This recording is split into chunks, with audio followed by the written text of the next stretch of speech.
কিন্তু আমি না কখনো কাউকে এভাবে বলতে পারিনি। এটা হয়তো আমার অপারগতা, আচ্ছা। কিংবা এটা হয়তো বা এটাও একটা কোয়ালিটি যে আপনি যদি খুব স্বতঃস্ফূর্তভাবে বলতে পারেন। হ্যাঁ, হ্যাঁ, হ্যাঁ, হ্যাঁ। আপনাকে যদি কেউ বলে যে, "এই আপনি তো একটা সুন্দর কাজ করছেন। আমি করব না আপনার কাজে? রাইট। আমার একটা ক্যারেক্টার থাকবে না?" হুম, হুম, হুম। এটা সুন্দর করে বলতে পারা একটা কোয়ালিটি। মানে ২০২৫ এর জানুয়ারির ১৯ তারিখে মা গেলেন। এবং মা যখন রওনা হলেন তার আগ মুহূর্ত পর্যন্ত অদ্ভুতভাবে হাসতে, হাসতে কথা বলতে, বলতে একজন মানুষ চলে গেলেন। আহ এক মুহূর্ত উনি হাসপাতালে ছিলেন না। উনার মাথার কাছে বসে কাউকে সেবা করার সুযোগ দেননি। একটা একদম হাসি সুন্দর মুখে মৃত্যু। হাসতে, হাসতে মানুষটা কথা বলতে, বলতে চলে গেলেন।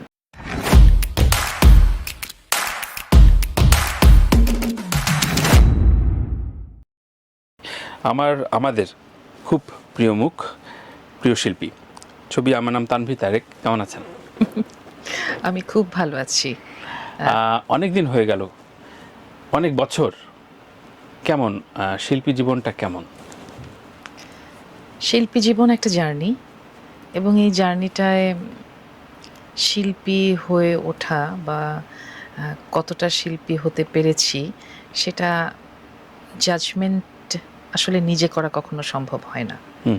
এটা একটা বিষয়। আর শিল্পী জীবনে অনেক ধরনের স্যাক্রিফাইস থাকে। আম এই পথটায় আপনাকে প্রাপ্তির চেয়ে পূর্ণতা যদি আপনি বেশি এমফ্যাসিস দিতে পারেন, আচ্ছা। তাহলে শিল্পী হয়ে ওঠাটা সম্ভব। বাহ! প্রাপ্তির চেয়ে পূর্ণতা। হ্যাঁ, আর রাইট। যদি আমি প্রাপ্তিকে বেশি এমফ্যাসিস দেই, তাহলে আমি একজন কর্মী হয়ে উঠতে পারবো গণমাধ্যমে, শিল্পী হয়ে উঠতে পারবো না। ৯৮ থেকে বোধহয় অন ক্যামেরা শুরু। জি।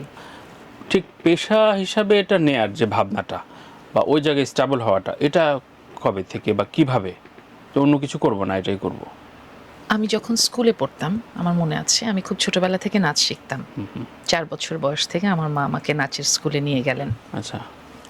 এবং আমার ঘরে ঘুম থেকে উঠলে আমার বড় বোনের হারমোনিয়াম, আমার ছোট ভাইয়ের তবলা বাজানো, আমার আচ্ছা। বড় ভাইয়ের গিটার বাজানো, এইসব দিয়েই কিন্তু আমাদের ঘুমটা ভেঙেছে। ক ভাই বোন ছিলেন? আমরা ৫ ভাই ২ বোন, এবং সবাই আমার বড়, আমি সবার ছোট। ও। এবং ঘুম থেকে উঠেই দেখতাম যে আব্বা আ ভোরবেলা নামাজ পড়ে কিছুক্ষণ কোরআন তেলাওয়াত করতেন। এরপরে আমাদের যিনি গানের গুরুজি ছিলেন, নির্মল পাল বৈদ্য, তাকে ডাকবার জন্যে তার বাড়ি পর্যন্ত চলে যেতেন। মানে যদি ভোরের রেওয়াজটা যেন আমাদের মিস না হয়। আচ্ছা।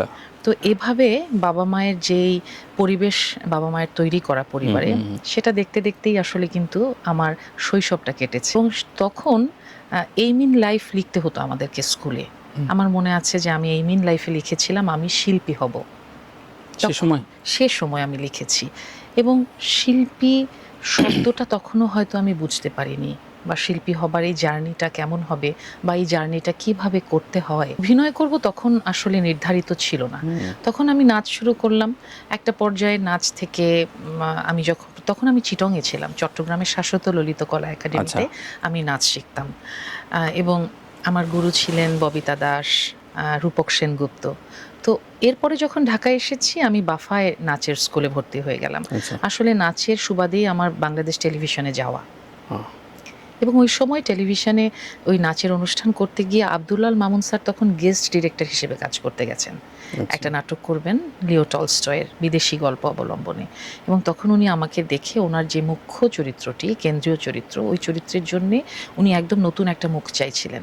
আচ্ছা। এবং আমাকে স্টুডিওতে দেখে আমার মাকে ডেকে উনি বললেন।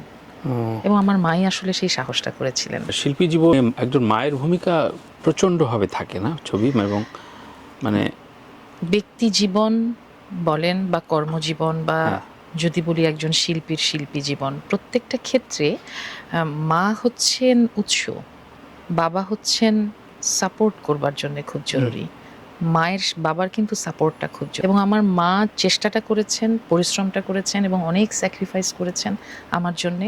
আমার বাবার সমর্থন পেয়েছেন। রাইট। তো এই বিষয়টা পরিবার থেকে আমাদের তৈরি হয়েছি ওইভাবে, এবং আমাদেরকে কখনো শেখানো হয়নি যে আমি শিল্পী হয়ে পেশাগত জীবনে আমার কি, কি অর্জন হবে বা আমার কতটুকু অর্থপ্রাপ্তি হবে, সেটা দিয়ে কিন্তু আমাদের মানে আমাদের আচ্ছা। যেই শুরুটা, সেই শুরুটা হয়নি।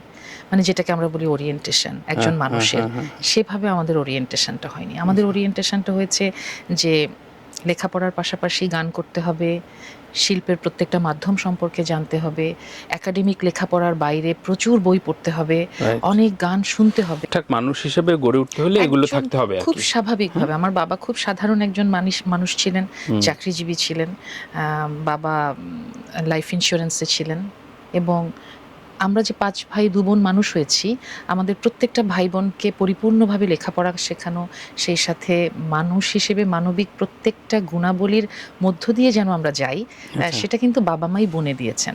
এবং আমার মার ক্ষেত্রে যেটা হয়েছে, আমার মা আমার জীবনে বর্তমান থেকে যেভাবে আমার জীবনকে আমাকে কখনো একা হতে দেননি, আমার মা যখন চলে গেলেন, আমার মা যাওয়ার সময় আমাকে আবার একা থাকতে শিখিয়ে দিয়ে গেলেন। কতটুকু শক্তি তার তাহলে!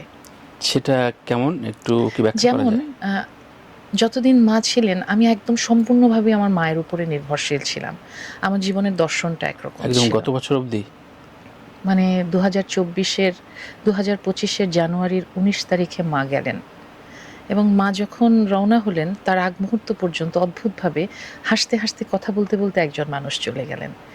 এক মুহূর্ত উনি হাসপাতালে ছিলেন না, ওনার মাথার কাছে বসে কাউকে সেবা করার সুযোগ দেননি, একদম হাসি মুখে হাসতে হাসতে মানুষটা কথা বলতে বলতে চলে গেলেন। এবং যতটুকু সময় আমার মা ছিলেন ততটুকু সময় আমার প্রতি যত দায়িত্ব, তার যত কিছু সব করে গেছেন। আমার 2 ছেলে, অভিরূপ এবং অনির্বাণ, তারা দুজন আমার মায়ের কাছেই বড় হয়েছে, বেড়ে উঠেছে। এবং আমার মা, আমি শুটিং করেছি, কখনো মার কাছে ওদেরকে রেখে যাওয়ার সময় আমি পেছন ফিরে তাকাইনি। চলে যাওয়ার সময় শুধুমাত্র কাজ এবং কাজের পেছনেই ছুটেছি।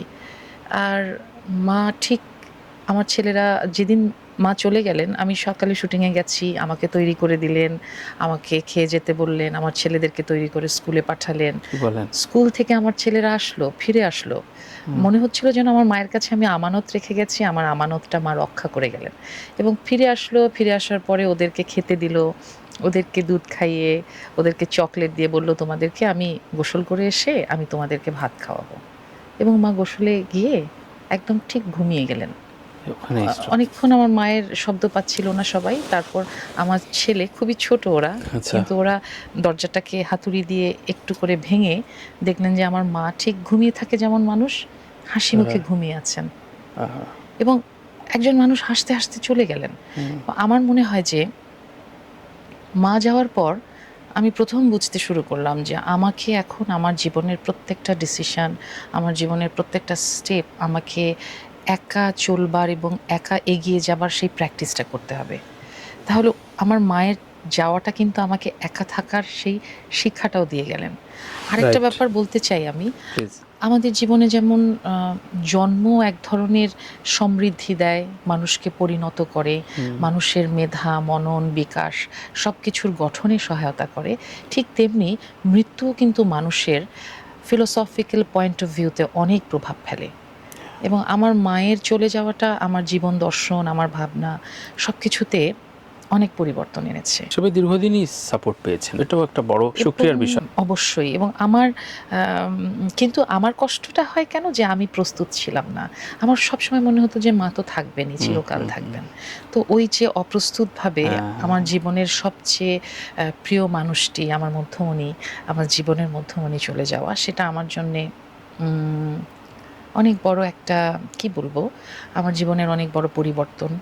এবং এই যে আপনি প্রশ্ন করেছেন যে পেশা হিসেবে কিভাবে নিলাম, সেক্ষেত্রেও কিন্তু আমার পরিবারের সমর্থন, আমার মায়ের সবচেয়ে বড় ইচ্ছা এবং আমার মায়ের দেয়া জ্ঞানটা কাজে লেগেছে বা প্রভাব ফেলেছে।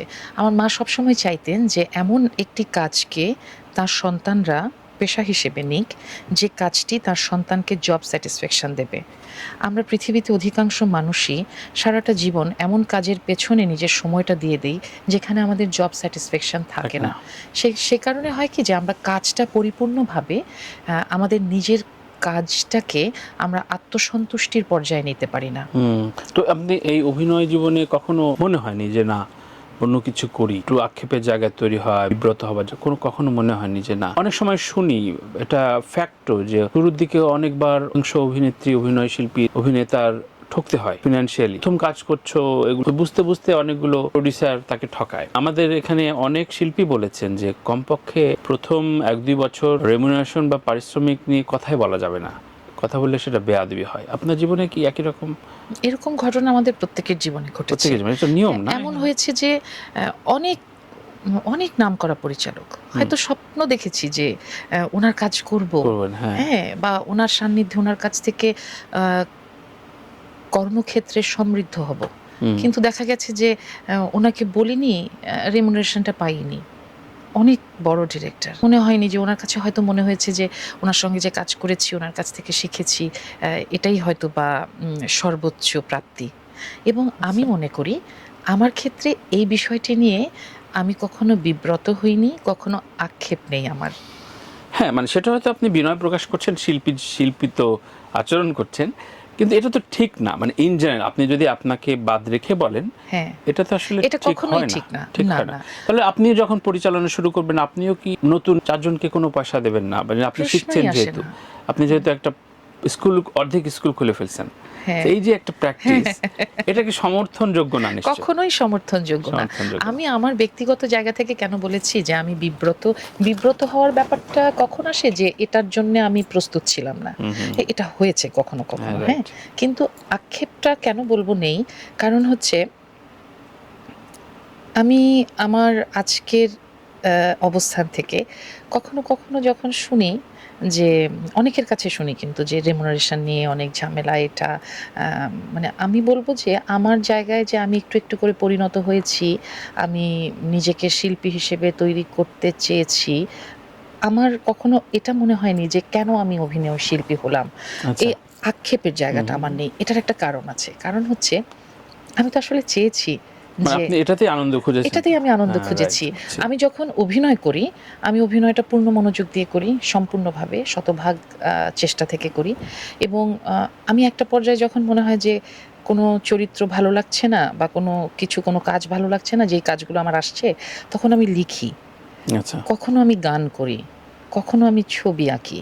মানে আমি আমার অনেকগুলো উইন্ডো তৈরি করে রাইট, নিয়েছি। মানে পরিপূর্ণ শিল্পী জীবন। হ্যাঁ, এবং কখনো কখনো ভাইয়া আমি গল্প বলি। হ্যাঁ, হ্যাঁ, আমার হ্যাঁ। আমি কিন্তু স্টোরি টেলার। আমার গল্প বলতেও ভালো লাগে। আচ্ছা। তো আমার যেই জানালাগুলো তৈরি করে নিয়েছি, সেই জায়গা থেকে আমি কখনো আক্ষেপ করি না যে আমি কেন অভিনেত্রী হলাম, এখন ভালো এই ক্যারেক্টার কেন আসছে বা ওই ক্যারেক্টার কেন করতে পারলাম না। একজন শিল্পী হিসেবে, অভিনেত্রী হিসেবে অবশ্যই যে কাউকে কোনো ভালো চরিত্রে অভিনয় করতে দেখলে মনে হয় একদমই, যে একদমই। খুব ইচ্ছে সুন্দর হয়। করে বললেন। আমি যদি এভাবে আসি যে ধরেন আপনি শুরু করলেন আব্দুল আল মামুন বা বিখ্যাত অনেক ডিরেক্টরের কাজই তখন আসলে সময়টাই খুব ডিলাইটফুল ছিল। তো এই কাজগুলো আসলে একটার পরে আরেকটা বা পরিচালকের ফোন কল পাওয়া, এগুলোর জন্য কি আলাদা কোনো প্রসেস থাকে? কেউ বলেন যোগাযোগ রাখতে হয়, কেউ বলেন গণমাধ্যমের সাথে একটা ভায়া মিডিয়াম থাকতে হয়, কেউ বলেন একটু টাওয়াতে যেতে হয়। অনেক রকম গল্প শুনি। আপনার গল্পগুলো কেমন? মানে এই যে ঠিক আছে, আমি একটা ভালো কাজ করলাম, প্রচার হলো, এটা পরে আরও 3টা ভালো কাজ তো আসার কথা বা আসে। এই আসার প্রক্রিয়াটা কেমন? কিভাবে হয়? আপনার যে টার্মগুলো আপনি বললেন যে যোগাযোগ রাখা হ্যাঁ, হ্যাঁ, এগুলো সবার শুনি সঙ্গে, গল্পগুলো। হ্যাঁ, এবং এটা কিন্তু সত্যি। সত্যি। হ্যাঁ, কেন সত্যি?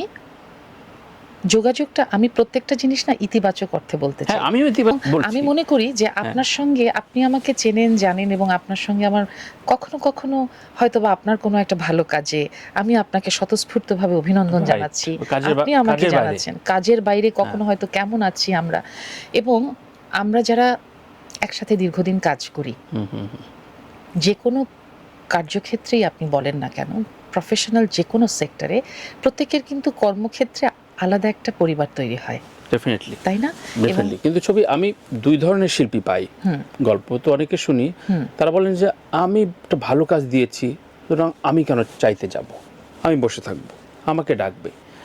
আবার আরেক শ্রেণীর শিল্পী বলেন যে না, কাজ বা ভালো কাজের ক্ষেত্রে বা এই যে আপনি যে বললেন যে একটা সম্পর্কের জায়গা থেকে অবশ্যই আমি কেন নক করব না বা বলবো না কেমন আছেন, কি কাজটা করছেন, আমাকে কি ভাবছেন, আমার আগ্রহের কথাটা বলবো না। এটা অনেক ক্ষেত্রেই হয়েছে। অনেক 2 ধরনের শিল্পীর খুব 2 ধরনের স্বাভাবিক। দর্শনই পাওয়া যায়। আপনার কোনটা?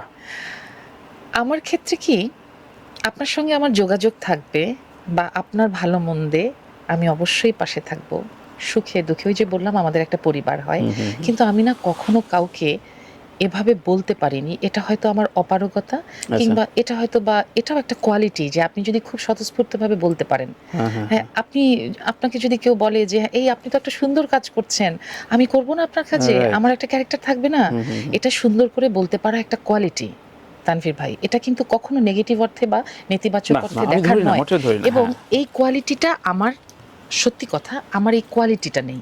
এবং আমি কখনো কাউকে না ওভাবে বলতে পারিনি যে আপনার কাজে কিন্তু আমাকে রাখবেন, আপনার নেক্সট প্রজেক্টটা কিন্তু আমি থাকবো, এভাবে আমার কখনো বলবার সেই চেষ্টাটা বা বলার সেই বা স্বতঃস্ফূর্তভাবে ওই মানুষটা আপনি না। ওই মানুষটা আমি না। আবার আমি ওই মানুষটাও নই যে আমি অনেক ভালো কাজ করেছি, আমাকেই ডাকতে হবে। কিন্তু আমার ক্ষেত্রে একটা খুব ইন্টারেস্টিং ব্যাপার হয়েছে ভাইয়া। সেটা হচ্ছে আমি একটা ভালো কাজ করার পরে হ্যাঁ। আহ, সেই ক্যারেক্টার নিয়ে দেখা গেছে কি খুব ন্যাচারালি সবার মধ্যে একটু আলোচনা হয়েছে যে আমি একজন অভিনয় শিল্পী হিসেবে, আমি বলবো না নায়িকা বা কিছু, একজন অভিনয় শিল্পী হিসেবে আমার সেই কাজটা নিয়ে আলোচনা হয়েছে।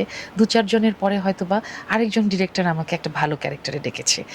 একদিক থেকে আমি ব্লেসড যে আমি এমন কিছু ক্যারেক্টার করতে পেরেছি যে চরিত্রগুলো আমাকে খুব চেকার্ড অ্যাক্ট্রেস হিসেবে সবার কাছে পরিচিত করেছে। তাহলে বলেন যে একটা রেফারেন্স থাকে, এই যে একটা গুডউইল তৈরি হয়, Goodwill। হ্যাঁ, যে ঠিক আছে ওকে নেওয়া যায় নিজেদের ভেতরে, প্রোডাকশন টু প্রোডাকশন।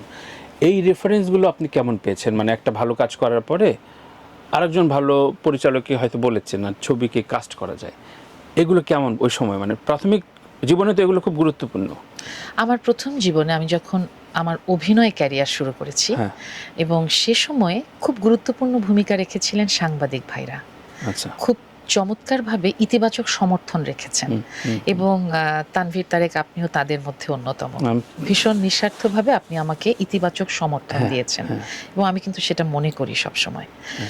এবং আরো অনেক সাংবাদিক ভাইরা আমাকে খুব সমর্থন করেছেন। অনেকে বলেন যে শিল্পী এবং সাংবাদিককে প্রতিপক্ষের অবস্থানে দাঁড় করিয়ে দেয়, কিন্তু আমার জীবনে কোনোভাবেই আমি সাংবাদিককে প্রতিপক্ষ হিসেবে পাইনি। এবং এক্ষেত্রে আপনি খুব চমৎকার একটা শব্দ ব্যবহার করেছেন, গুডউইল। আপনাকে আপনার নিজের গুডউইলটা তৈরি করতে হবে, এবং সেটা আপনার ব্যবহার দিয়ে হোক, আপনার কাজ দিয়ে হোক, আপনার ধৈর্য, আপনার শ্রদ্ধাবোধ, অনেকগুলো ফ্যাক্টর এখানে আছে। এবং আপনি যখন আপনার ব্যক্তিত্বের সেই ইতিবাচক দিকটা আপনি সবার কাছে প্রমাণ করতে পারবেন, তখন কিন্তু আপনার প্রতি ইতিবাচক সমর্থনটা খুব প্রাকৃতিকভাবে আসবে। মানে এবং আমার ক্ষেত্রে সাংবাদিকদের সেই ভূমিকাটা ছিল আমাকে পরিচিত করানোর ক্ষেত্রে। এরপরে যেটা হয়েছে যে একটি জায়গায় ভালো কাজ করেছি, সেই ডিরেক্টর আবার আরেকজনকে বলেছে, ছড়িয়ে গেছে কথাটা, গন্ধটা ছড়ে যায়, ঘ্রাণটা ছড়ে যায়। আমি এক্ষেত্রে একটা স্মৃতির কথা বলি। আজ থেকে 2026 বছর হয়ে গেল, 26 বছর আগের মেবি টেলিভিশন পত্রিকার কাভার স্টোরিতে আপনি ছিলেন। জি জি। আফরোজ আহমেদ রনি। জি। তো রনি আমাদের বন্ধু, বলল যে ফারজানার ছবি আমার বোন। জি। হ্যাঁ, আমার কাজিন। হ্যাঁ, আমার কাজিন। পত্রিকাটি আমাদের সামনে একটা আড্ডায় দিল। তো আমি বললাম যে একটু পরিচয় করে দাও। হয়তো আমার তো রিলেটিভ। তারপর অনেক কথা বললো, এবং আমরা একটা সংগঠন করতাম যেহেতু। সো আপনি যেহেতু বললেন এই যে ইন্টার রিলেশন, সো তার মানে আমার প্রশ্ন হচ্ছে গণমাধ্যমের এই সম্পর্কগুলো একজন শিল্পী জীবনে প্রচণ্ডভাবে কাজে দেয়। মানে শুধু প্রচার না, কাজের ক্ষেত্রেও একটা কাজে দেয়। কাজের ক্ষেত্রেও কাজে দেয়। আর আমরা না সবসময় ধরেই নেই যে কারোর সাথে কারো কথা হচ্ছে, বা আমরা সবসময় ধরেই নেই একজন মানুষকে আমার প্রতিপক্ষের জায়গায় বসিয়ে ফেলি, জাজমেন্টাল হয়ে যাই আমরা খুব। কিন্তু আপনি যদি আপনার প্রত্যেকটা সম্পর্কে সৎ থাকেন, এবং আপনি যদি ওভার জাজমেন্টাল না হন, তাহলে দেখবেন জীবনটা খুব সহজ, এবং সম্পর্কগুলো নিজ নিজ মাত্রায়, নিজ নিজ জায়গায় খুব সুন্দরভাবে জীবনে একটা ইতিবাচক প্রভাব ফেলে। আচ্ছা, তাহলে আপনার সম্পর্কে খুব ইতিবাচকভাবেই কেউ কেউ মন্তব্য করেন যে আপনার শিল্পী জীবন খুব পরিশীলিত, খুব দারুণ কাজ করেছেন, কিন্তু তারপরও আন্ডাররেটেড। হ্যাঁ, এটা কোন অর্থে আমি ধরবো? আপনি কি ওই তো জীবনের যে ক্ষুধা, প্রচণ্ড ক্ষুধা থাকতে হয়, আমার এটা লাগবে, ওইটা লাগবে, ওইটা আমার পাইতেই হবে, ওইটা আপনি চাননি, নাকি আপনি জীবনটাই বাঁচতে চেয়েছেন? কোনটা? দুটোই। এবং প্রথমটা খুব দারুণ বলেছেন যে আমার এটা লাগবে, ওটা লাগবে, ওইটা না হলে আমার চলবে না, আমাকে একটা টিম ব্যাংকক যাচ্ছে, একটা টিম মালয়েশিয়া যাচ্ছে, আমি কেন নেপালে যাব না, আমি কেন যাব না, হ্যাঁ। আমার কোনো দিন মনে হয়নি, একদম না। এবং আমি ঠিক জীবনটা যেভাবে চেয়েছি আমি ঠিক সেই জীবন যাপন করছি, এবং আমি আমার জীবনে একটা ভারসাম্য চেয়েছি। আচ্ছা, হ্যাঁ, এমন অনেক কিছু আছে যে ওই যে আমি শুরুতেই বলেছি, শুধু শিল্পীদেরই না, প্রত্যেকটা জীবনেই মানুষকে সব কিছু পেতে হলে কিছু স্যাক্রিফাইস করতে হয়। তাই আমি যে স্যাক্রিফাইসটা করতে পারবো না, আমি সেই স্যাক্রিফাইসের মধ্য দিয়ে যাইনি। স্যাক্রিফাইস বলতেও আমি খুব পজিটিভলি বলছি ব্যাপারটা। হ্যাঁ, একটা বিষয়, আপনার প্রথম যেটা বললেন যে একটা শব্দ বলেছেন আন্ডাররেটেড, এই শব্দটার মধ্যে দুটো বিষয় আছে। এই শব্দে একদিকে যেমন আক্ষেপ আছে, আরেকদিকে একটা তৃপ্তি আছে। আন্ডাররেটেড যে আজকে আপনি আমাকে বললেন, তার মানে আপনি আমাকে মূল্যায়ন করতে পারিনি। এই যে মূল্যায়ন শব্দটা, তার মানে আপনি আমাকে, আমার মেধাকে অনেক বেশি উঁচু একটা জায়গায় স্থান দিয়েছেন, যে আমি অনেক মেধাবী, কিন্তু আমার সেই মেধা অনুযায়ী আমার মূল্যায়নটা হয়নি। তার মানে কি, এটা কিন্তু আমার জন্য শিল্পী হিসেবে একদিকে প্রশান্তি, আপনার কোনো দায় নাই, আমার কোনো দায় নেই। এবং আমি মনে করি, আমাকে যে অনেকে বলেন যে আপনি, আপনার মেধা অনেক, আপনি অনেক মেধাবী, কিন্তু আপনি আন্ডাররেটেড, তার মানে আপনাকে সেভাবে মূল্যায়ন করা হয়নি। আন্ডাররেটেড শব্দটা ওভাররেটেডের চেয়ে অনেক বেশি সম্মান। অবশ্যই এটা খুবই সম্মানজনক, অনেক সম্মানজনক। কিন্তু আমরা না, আমাদের এই সমাজে বা আমরা না এই শব্দটার অর্থ আসলে প্রপারলি বুঝতে পারি না। আমি তো অনেকে বলে অনেকে রেগে যায়, আমি তখন বোঝাই যে এই শব্দটার মিনিং হচ্ছে এটা অনেক সম্মানের। তার মানে হচ্ছে যে আপনি অনেক মেধাবী একজন, আপনার মানে আপনাকে আরো অনেক বেশি সম্মান, এবং আপনাকে অনেক সম্মান আমি পেয়েছি, সম্মানের কোনো তুলনা নেই। আমি আমার জীবনে যে সম্মান পেয়েছি, আমি মাঝে মাঝে মনে হয় যে এত সম্মানের যোগ্য কি আমি যতটা পেয়েছি, কিন্তু এই যে আপনি শব্দটা বললেন, এটা তো অনেক সম্মানের। থ্যাংক ইউ, এটা স্পষ্ট করে আপনি সেই শিল্পী মানুষ, আপনি সেটা বুঝবেন, এটা আমি আরেকটা কথা আমি বলতে চাই, যে আমি আপনাকে বলেছি যে মানুষ সময়ের সাথে সাথে জীবনে পরিণত হয়, সমৃদ্ধ হয়। আমি পরিণত হতে হতে আমার যেটা মনে হয়েছে, আমি এখন এই মুহূর্ত পর্যন্ত যতটুকু আমি সমৃদ্ধ হয়েছি আমার জীবনে, বা আমি যতটুকু ম্যাচিউর হয়েছি, আমার মনে হয় যে আমার জীবনে আসলে আমি ওই যে বললাম ভারসাম্য, আমি দেখেছি যে কাজের পেছনে ছুটতে ছুটতে, কিংবা নিজেকে, নিজের একান্ত ব্যক্তি সত্তা এবং শিল্পী সত্তাকে সমৃদ্ধ করতে গিয়ে আমি আমার পরিবারে অনেককে সময় দেইনি। সবচেয়ে বড় কথা, আমার বাবা মাকেই আমি অনেক সময় দেইনি। তাই আমার মনে হয় যে পরিবার বলতে শুধুমাত্র মা বাবা, ভাই বোন, স্বামী, স্ত্রী, পুত্র, কন্যাই নয়, আপনার একটি পোষ্য প্রাণীও আপনার পরিবার। তাই আমার মনে হয় যে যেই সম্পর্কগুলো আমাদের জীবনে আছে, সেটা ব্যক্তি জীবনে এবং কর্মজীবনে প্রত্যেকটা সম্পর্ককে সময় দেওয়া খুব জরুরি। আপনার তারকা জীবনের টার্নিং কোনটা, মানে এটা বোঝা যায় যে আমি একটা অবস্থানে চলে গিয়েছি, তখন কেউ কেউ আত্মগরিমায় ভোগে, কেউ কেউ নিজের প্রিভিলেজটা বাড়ায়, কেউ কেউ নিজের পারিশ্রমিকটা পর্যন্ত বাড়ায়, কেউ কেউ বুঝতে পারে যে আমার একটা অবস্থান তৈরি হয়েছে, সুতরাং ওই শীর্ষ অবস্থানটা আমার দৌড় দেওয়া লাগে। কোনটা, সেটা লাবলু ভাইয়ের ওপর অ্যাকশন নাকি তারও আগে, কোনটা, কোন সময় বুঝলেন যে? প্রথমেই বলতে চাই যে আমরা যে মাধ্যমে কাজ করি, এত রিপ্লেসেবল একটা জায়গা, স্লিপারি, খুব এত স্লিপারি, আপনি মুহূর্তে মুহূর্তে প্রতিটা মানুষ রিপ্লেস হয়ে যাচ্ছে। তাই প্রত্যেকেই একটা অবস্থানে যখন আসে, যে যা আমরা এটাকে বলতে পারি যে একটা স্টেবল কন্ডিশন, এবং সেই স্টেবল কন্ডিশন নিয়ে আত্মদম্ভের বা আত্মগৌরবের কোনো মানে নেই, কারণ হচ্ছে এই জায়গাটা খুবই রিপ্লেসেবল। কিন্তু প্রচুর আত্মগরিমার গল্প আমরা প্রচুর আত্মগরিমার গল্প আমরা শুনি, হ্যাঁ, এবং আমরা শুনি, আমরা দেখি, কিন্তু আমরা যাদেরকে দেখি তারাও কি সেই জায়গাটায় আসলে অনেক দিন সাস্টেইন করে? অনেক অধঃপতনের গল্প আমরা দেখতে পাই। একদম তাই। ওই যে বললাম যে এটা একটা ইরেজ মিডিয়া, তাই এখানে ইরেজ মিডিয়া যে শুধুমাত্র আমাদের গণমাধ্যম তাই না, জীবনটাই তো আসলে একটা মুহূর্তে ইরেজ হয়ে যায়। কত প্রিয়, কত আপনজন, যার উপর, যাকে ছাড়া জীবনে চলবেই না, তাকে ছাড়াও তো আমরা বাঁচি, তাই না? তাই আমি বলতে চাই যে, যদি বলি যে আমার একটা টার্নিং পয়েন্ট আমার কর্মক্ষেত্রে, প্রথম সেই টার্নিং পয়েন্টটা হয়েছে আমজাদ হোসেন আঙ্কেলের 7 নম্বর বাড়ি। এবং yes. এরপরে আমি সালাউদ্দিন লাভলু ভাইয়ের ভবের হাট, ভবেরহাট তো ম্যাসিভ হিট হ্যাঁ, হলো। এছাড়া আমি কিছু সিঙ্গেল নাটক যেটা মানুষের মনে রয়ে গেছে, আচ্ছা। যেমন কানিমা তার মধ্যে একটি, আরেকটি খুব ভালো কাজ যেটি আমি মেরিল প্রথম আলোর সমালোচক পুরস্কারে সেরা অভিনেত্রীর পুরস্কার পেলাম, সম্মাননা পেলাম। এটা কোন বছরে সীমানা ছিল? পেরিয়ে, মাতিয়া বানু শুকুর, এটা কোন বছর ছিল? 2013। 2013। তারপর এরপরেও আমি বেশ কিছু ভালো কাজ করেছি, ভালো কাজ করবার সুযোগ পেয়েছি আমি, আমাকে এটা আমার সৌভাগ্য অবশ্যই। তবে আমার জন্য যেটা খুব আনন্দের, আমি খুব ভিন্ন ধরনের বৈচিত্র্যময় চরিত্রগুলো পেয়েছি, আচ্ছা। যেগুলোতে আমি নিজেকে আসলে একজন অভিনয় শিল্পী হিসেবে হ্যাঁ। অনেক মানুষের মধ্যে আমি নিজেকে গ্রহণযোগ্য করতে পেরেছি। রাইট, প্রচলিত ধারার প্রেম কাহিনী, একেবারেই না। গদবাঁধা ক্যারেক্টার আপনার যদি ফিল্মোগ্রাফি দেখি সেইটা নাই। আমি আমি আমি যতটুকু স্টাডি করলাম, একদমই না। এটা তো ভালো, আপনার একটা ব্লেসিংস আপনার ক্যারিয়ারে। আপনি কি এটা এভাবে খুব ছকে বেঁধে সাজাতে পেরেছেন, নাকি এটা হয়ে গেছে আপনার ডিরেক্টর চুজটা এটা হয়ে গেছে এভাবে? আমি একটা কাজের ক্ষেত্রে সেই কাজে আমি নায়িকা কিনা, আমি কেন্দ্রীয় চরিত্র কিনা, আমার চরিত্রটি কতটুকু আছে না আছে, আমি আসলে স্কেল নিয়ে বসি না, মেপে বসি না। আমি একটা গল্প দেখি, আমি একজন পরিচালককে কাজটি কে করছেন, এবং সেই গল্পে আমি আমার প্রয়োজনটা দেখি যে আমার চরিত্রটি গল্পে কতটুকু ভূমিকা রেখেছে। এবং আমার কখনো কখনো এমন হয়েছে যে একটি নাটক কিংবা সিনেমায় কোনো একটি দৃশ্য বা একটি শট আমার ভালো লেগেছে, সেজন্য আমি সেই চরিত্রে অভিনয় করেছি।